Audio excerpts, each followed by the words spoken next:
Le feu se propage. Juliette se jette à l'eau pour aller retrouver sa fille. Est-ce qu'elle va réussir à la sauver ou même à la retrouver ?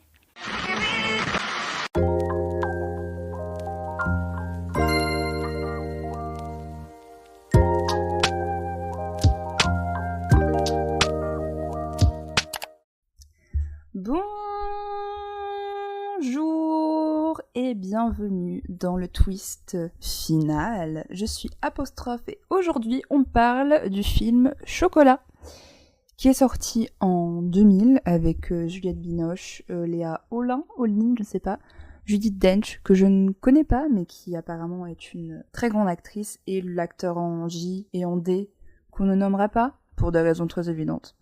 Comment ça va vous ?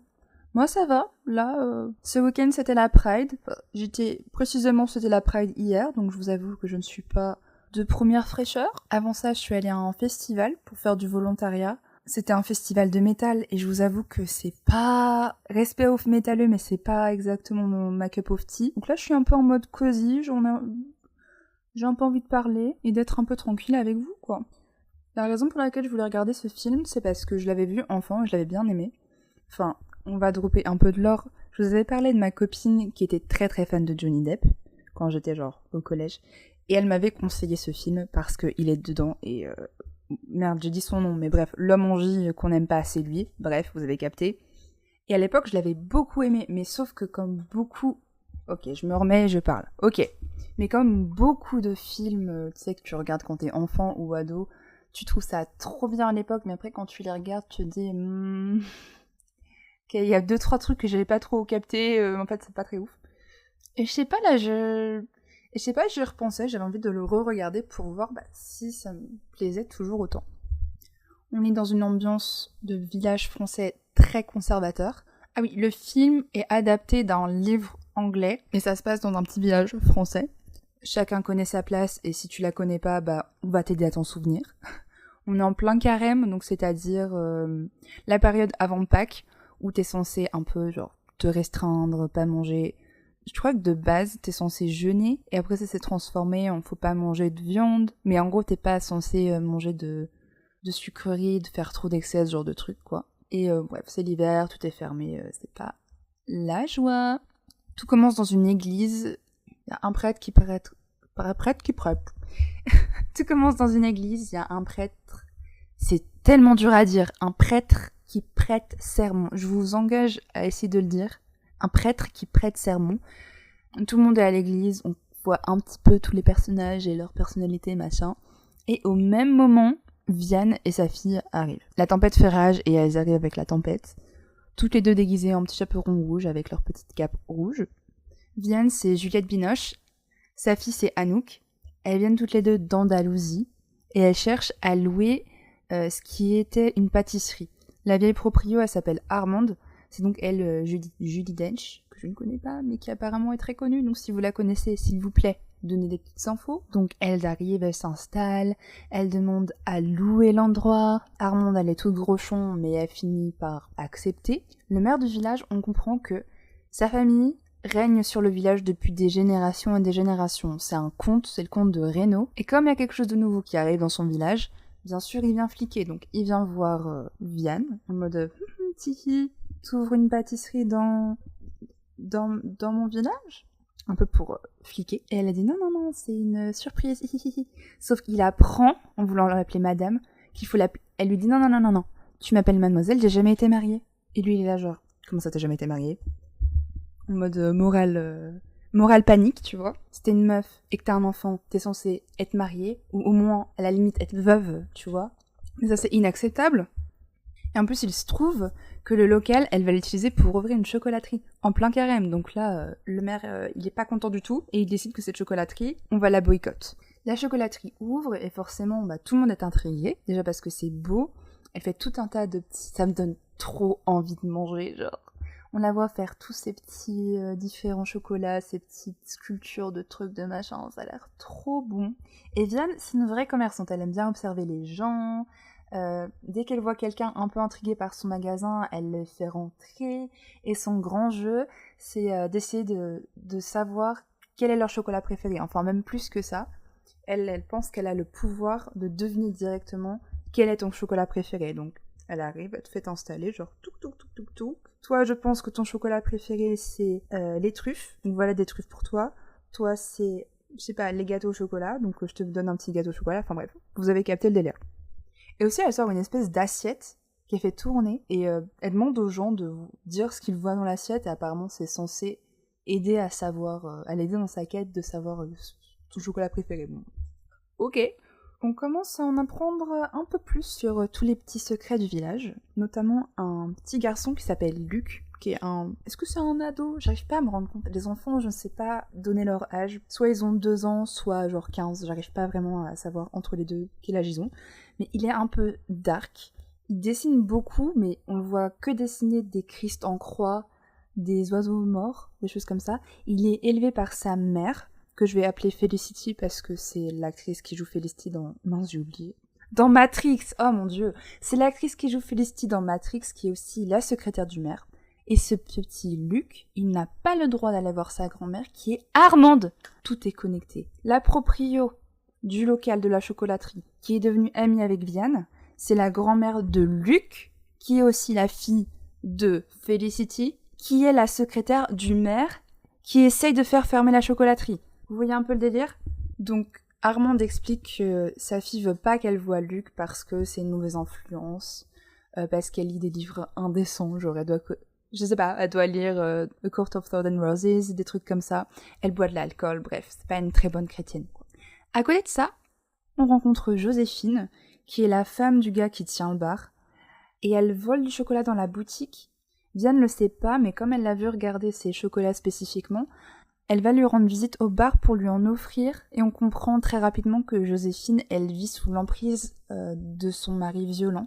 Elle est très nerveuse, terrorisée, elle se sent nulle, et elle l'explique en fait qu'elle est kleptomane, qu'elle le fait pas exprès, mais on comprend que c'est un mécanisme de défense par rapport à sa situation en fait. Un jour, ou plutôt un soir, une nuit, Joséphine prend son courage à deux mains. Elle toque au plein milieu de la nuit aux portes de la chocolaterie et elle s'est enfuie. Elle a enfin réussi à le faire et elle est euphorique, elle rit et elle pleure et c'est beaucoup d'émotions. Et à partir de ce moment-là, déjà elle et Vianne se rapprochent beaucoup, mais surtout elle vit avec Vianne et sa petite fille et elle va travailler avec elle dans la chocolaterie. Là commence le moment de Vianne versus le maire, la nouveauté face à la tradition, la chrétienté face à c'est quoi l'athéisme, le fait de pas croire en Dieu. Puisque Vianne offre un emploi à Joséphine, d'ailleurs, qui se révèle être très forte en pâtisserie, qui se révèle aussi, genre en tant que personne, on sent qu'elle est beaucoup plus épanouie. Le maire, lui, voit ça comme un affront, peut-être même un signe divin, je sais pas, j'imagine qu'il pourrait voir ça comme un signe divin, et il décide que si Vianne va faire glow up Joséphine avec ses méthodes, lui va faire glow up le mari avec ses méthodes. Alors au début, pas question de glow up, il va juste avec le mari, parce que bien sûr le mari va se plaindre au maire, genre « Ouh, elle m'a quitté alors qu'on est mariés, tu te rends compte, ça se fait pas, genre waouh, comment elle ose ?» Alors le maire, mets-toi tes affaires peut-être, je ne sais pas, mais le maire quand même prend le mari, il va dans la chocolaterie et il dit « Eh oh, Vianne, tu rends Joséphine, c'est la meuf de lui, ils sont mariés, t'as rien à dire. » Vianne a dit « Ok, Joséphine, tu peux venir 2 secondes ?» Elle lui montre une blessure à la tête que le mari de Joséphine lui a fait, et elle dit « Oui, bon, on fait quoi alors ?» Parce que là, clairement, il l'a frappée. Le maire n'était pas au courant, du coup il dit « Ok, toi tu transformes Joséphine en bad bitch avec ton féminisme et ta chocolaterie, bah moi, je vais transformer le mari en grenouille de bénitier, et c'est ma façon de faire qui va gagner, et clairement, voilà. » Donc il rééduque le mari violent, enfin il essaye en tout cas, en le forçant à aller à confesse, en lui faisant faire du catéchisme avec genre les petits du village, c'est un peu drôle, pour sauver l'ordre moral du village. Les deux se font la guerre, et on trouve un peu notre équilibre comme ça. Et la surprise, des bateaux arrivent. Ce sont des marchands itinérants, et leur chef, un peu chef, c'est l'homme au J qu'on ne nommera pas, ou qu'on peut appeler Roux. Pourquoi j'ai du mal à le dire? J'ai du mal à parler aujourd'hui. Ah, c'est horrible. Donc on peut l'appeler Roux parce que c'est son prénom dans le film et que j'ai pas trop envie de penser à l'acteur. Vianne va voir les petits bateaux avec sa fille, elle parle aux marchands et direct, elle et Roux, on sent que il y a de la tension, il y a quelque chose quoi, il y a peut-être un petit crush qui est en train de se développer, mais il y a quelque chose en tout cas. Le wife beater, le mec qui bat sa femme, cette scène, je vous jure, c'est trop réel en fait, cette scène est trop réelle. Il arrive à la chocolaterie avec un petit costume, un petit bouquet de fleurs, un petit peu de gel dans les cheveux, il toque à la porte, Joséphine ouvre, et il dit « Oh, je suis désolée, je suis un homme changé. » Et Joséphine lui dit « Ok, merci, j'apprécie tes excuses. » Et il dit « Non mais, ouais, c'est ok, donc tout va redevenir comme avant. » Joséphine lui lance « Bah non. » Et ça commence à chauffer, et il ose lui dire « Mais on est encore mariés dans les yeux de Dieu, en fait. » Et Joséphine, cette queen, lui dit « Bah, peut-être que Dieu est aveugle, alors. » Oh, il m'a tellement énervée dans cette scène, mais genre, mais pour qui il se prend? Mais le pire, c'est que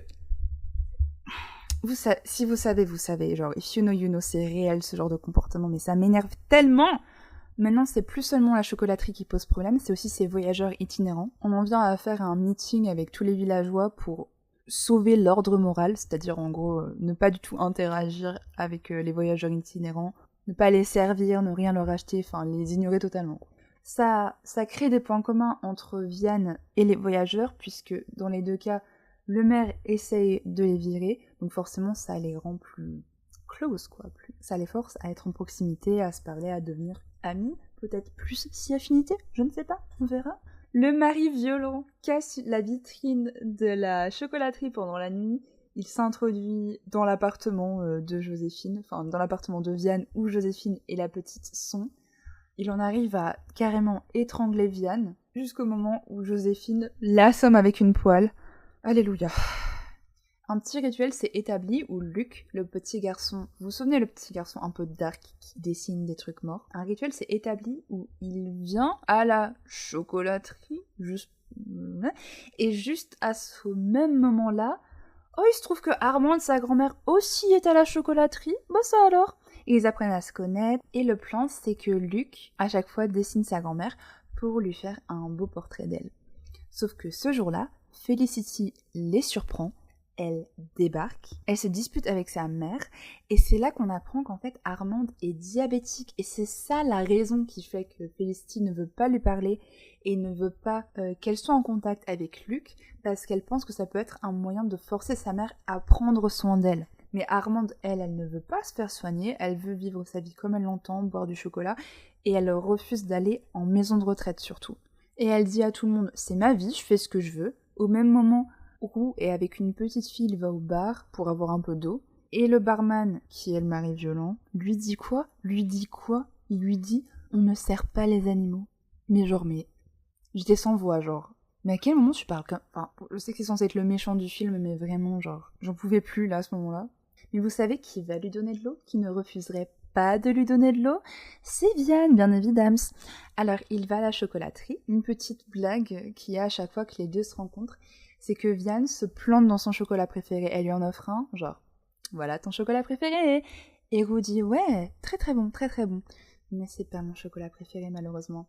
Un petit peu un jeu de séduction, de quelque chose qui se passe entre les deux. Franchement, ils sont très beaux ensemble. C'est un très beau couple. Enfin, pas encore un couple techniquement, mais une petite flirtation. Roux trouve un boulot en réparant la porte que le mari violent a cassée. Pendant ce temps-là, la propagande du maire marche tellement bien que même le petit monsieur qui venait voir Vianne avec son chien ne veut plus rentrer dans la chocolaterie. Sa petite fille est harcelée à l'école. Elle veut aller à l'église. Elle veut que sa maman porte des chaussures noires, pas des chaussures rouges. Et Vianne lui explique que même si on pourrait faire tout ça, mais ça changerait rien à la façon dont les gens la traitent. Et Armande, elle refuse que les choses restent comme ça. Donc elle propose d'organiser une grosse fête.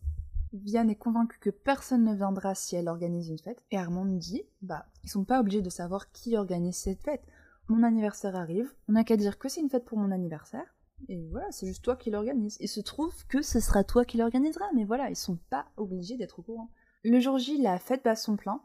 C'est un peu tendu en début parce que il y a des villageois, mais il y a aussi Vianne, et surtout il y a les voyageurs.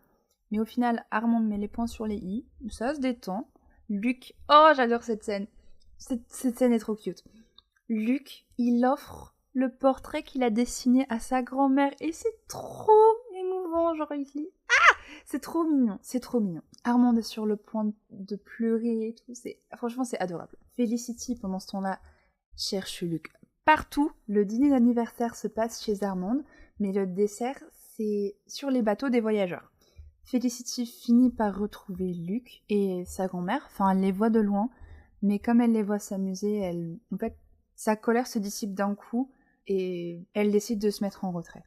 Le mari alcoolique, comme c'est une vraie snitch, il voit qu'il y a son ex-femme, enfin, pour lui, sûrement il pense que c'est encore sa femme, mais bref. Delusion. Denial is a river in Egypt.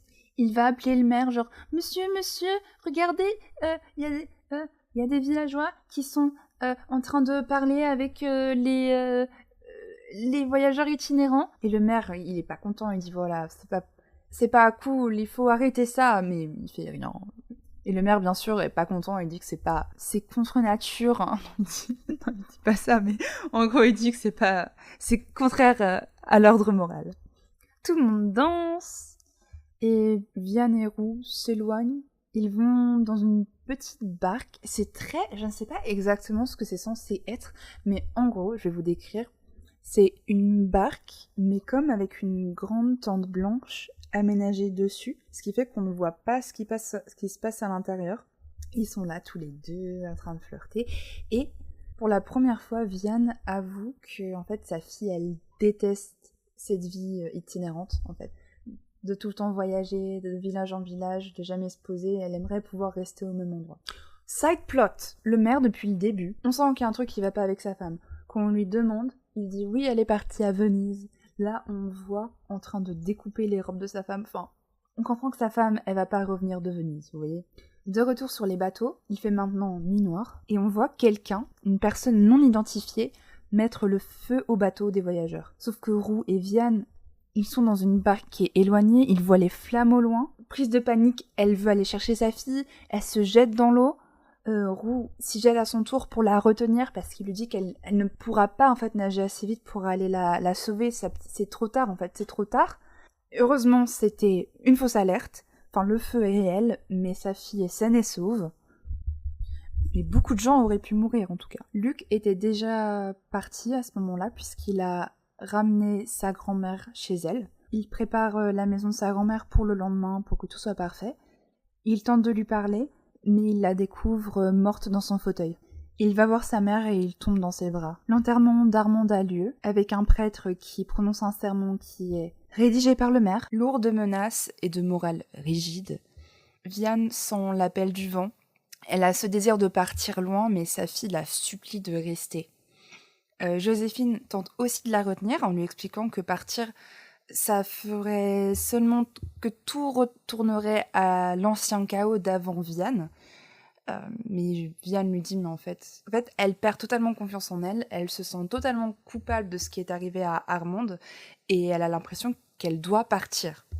De son côté, le maire parle encore une fois de sa femme absente qui est à Venise, qui va revenir, et Felicity, son assistante, lui dit qu'il doit accepter la réalité. En fait, elle lui dit plus gentiment que ça, elle lui dit, mais en fait, si vous avoueriez, oh mon Dieu, je ne sais pas, que votre femme ne reviendra pas, personne n'en pensera moins de vous, en fait. Les gens vous respecteront tout autant. Le mari violent de Joséphine revient voir le maire pour lui avouer que c'est lui qui a mis le feu au bateau. Parce qu'il y avait un peu ce doute de... On a juste vu un homme mettre le feu, et comme on a beaucoup vu le maire être très belligérant... Oh, regarde-moi, utiliser des grands mots comme ça. Il a été... je m'en remets pas. Il a été très belligérant envers tous les étrangers, en tout cas les personnes nouvelles à son village. On pensait peut-être que c'était lui, mais en fait pas du tout. C'était le mari de Joséphine. Et le maire, on pourrait croire qu'il soit d'accord avec ça, mais en fait pas du tout. Il lui dit, mais en fait t'aurais pu tuer des gens, tu t'as fait ça en mon nom, mais moi c'est pas du tout ce que je veux. En fait tu pars d'ici et tu reviens jamais, parce que sinon j'appelle la police. Vianne décide à ce moment-là de partir, vraiment. Elle et sa fille revêtent leur petite cape de chaperon rouge à nouveau. Mais la petite fait une crise, elle refuse de partir. Elle se dispute. La petite finit par faire tomber les cendres de sa grand-mère dans les escaliers. Elle se confond en excuses et elle finit par accepter. Mais juste avant de partir, Vianne voit dans la cuisine tous ceux qu'elle a aidés et elle comprend qu'elle a laissé une place et qu'elle a laissé une trace plutôt et que sa place est là. Durant la nuit, encore une fois, quelqu'un s'introduit dans la chocolaterie, sauf que cette fois c'est le maire. Il arrive avec son petit couteau comme ça, en pleine crise existentielle, et il vient pour casser la vitrine de la chocolaterie. Enfin, il casse pas vraiment la vitrine, il rentre dans la chocolaterie et il casse les chocolats qui sont exposés là. Sauf qu'il finit par faire une crise totale, il finit par manger tout le chocolat et à s'endormir dans la vitrine, dans le plus grand des calmes. Le lendemain, c'est Pâques, le prêtre le trouve dans la vitrine, du coup il appelle Vianne, Vianne donne un petit cachet au maire parce que clairement il va en avoir besoin, et là, oh patatras, le maire s'excuse parce qu'il n'a pas pu écrire le serment du prêtre, et le prêtre lui dit non mais je pense que je vais réussir à gérer, t'inquiète même pas. Et pour Pâques, pour la première fois, le prêtre fait son propre sermon. Et c'est assez joli, il fait un sermon sur l'humanité, sur la bonté qu'on ne peut pas mesurer à travers ce qu'on ne fait pas, mais à travers nos actes. Ce qui est très touchant, parce que c'est vrai que jusque-là, en fait, jusque-là, la dignité des habitants de ce village était mesurée par les choses qu'ils ne faisaient pas. Ne pas tomber dans la tentation, ne pas, je sais pas, ne pas se remarier après que ton mari soit mort, ne pas parler aux étrangers, enfin ce genre de choses. Et le nouveau prêtre, grâce à l'influence de Vianne et de sa chocolaterie, il dit en fait, ça sert à rien de se mettre toutes ces limites-là en fait, de penser à il ne faut pas faire ci, il ne faut pas faire ça en fait.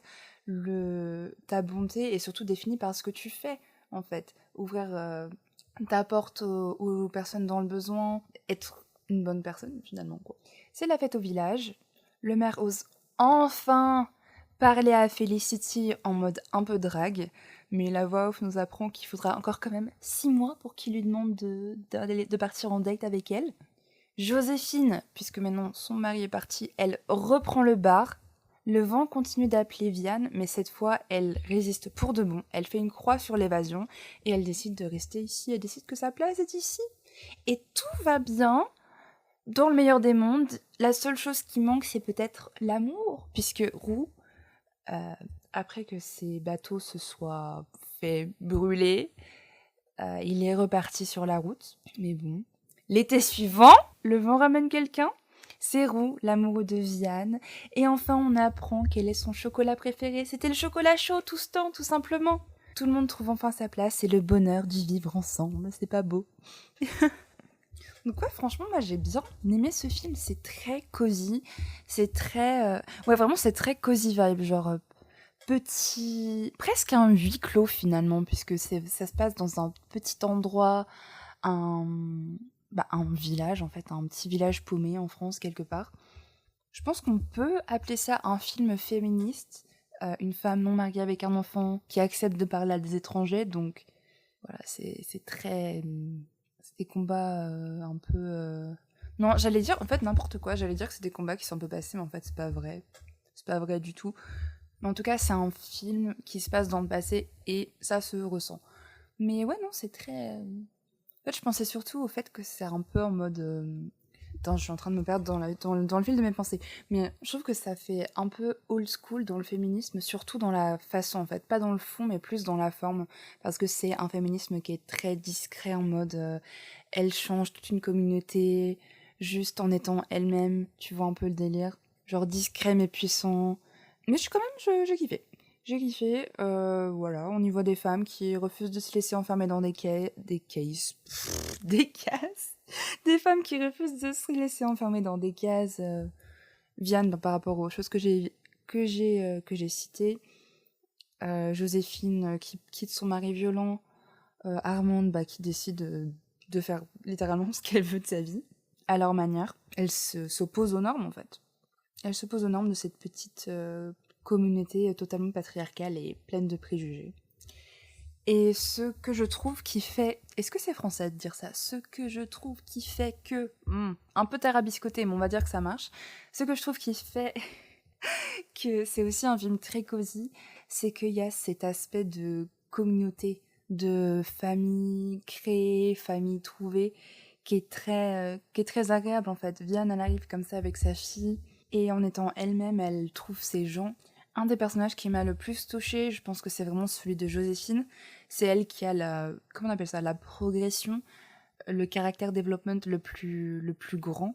Parce qu'elle commence en étant vraiment totalement effacée, dans une situation absolument horrible, et elle finit vraiment épanouie. Elle travaille dans son propre bar, elle aussi a trouvé sa communauté en un sens, dans tous les sens d'ailleurs, et elle reprend le contrôle de sa vie. Donc moi j'aime beaucoup Joséphine, je la trouve très cute. Et là où on peut voir que c'est vraiment une œuvre de fiction et pas un documentaire, c'est que même les figures masculines changent. Et ça, j'aimerais bien voir ça dans la vraie vie. Parce que même le maire, qui est vraiment la représentation du patriarcat dans ce village, on rappelle, hein, le maire, noble, sa famille règne sur la communauté depuis des générations et des générations, et quoi, dans le cours d'un an, même pas, il décide de, genre d'amoindrir son pouvoir un peu sur la communauté pour le bien, comment on dit ça, le bien commun. Ouais, c'est de la fiction. C'est de la fiction. Mais le film ne caricature pas tellement, on voit quand même les tensions, les compromis, les douleurs. Mais ouais, pour moi, ça reste quelque chose de pas forcément très réaliste. En tout cas, moi, c'est jamais quelque chose que j'ai vu ou que j'ai entendu qu'il puisse se passer. Voilà, faire changer toute une communauté comme ça sans révolution fracassante juste par la force de la douceur. Oui, bon, bah c'est pour ça que c'est un film cosy, quoi. Et oui, le doux parfum du drame et du chocolat fondu, une chose. Pendant ce film, j'avais tellement faim, j'avais tellement envie de manger du chocolat parce qu'il y a plein de scènes où on la voit faire et mélange des trucs et des machins et ça te donne mais tellement envie. Globalement, c'est un film que je recommanderais. Personnellement, je le re-regarderai certainement dans 5 ans, quand je l'aurai oublié. Mais je pense pas que c'est pas un de mes films préférés non plus, mais je trouve qu'il est cool. Il y a un peu de tout, il y a un peu d'amour, même si l'affiche porte à confusion parce que c'est vraiment Vianne, donc Juliette Binoche et l'homme en J, genre juste les deux, alors qu'en vrai, l'homme en J, Roux, n'arrive que à la moitié du film, genre c'est surtout l'histoire de Vianne en fait. Mais je pense que comme c'est un film qui est sorti dans les années 2000, enfin littéralement il est sorti en 2000, juste mettre une femme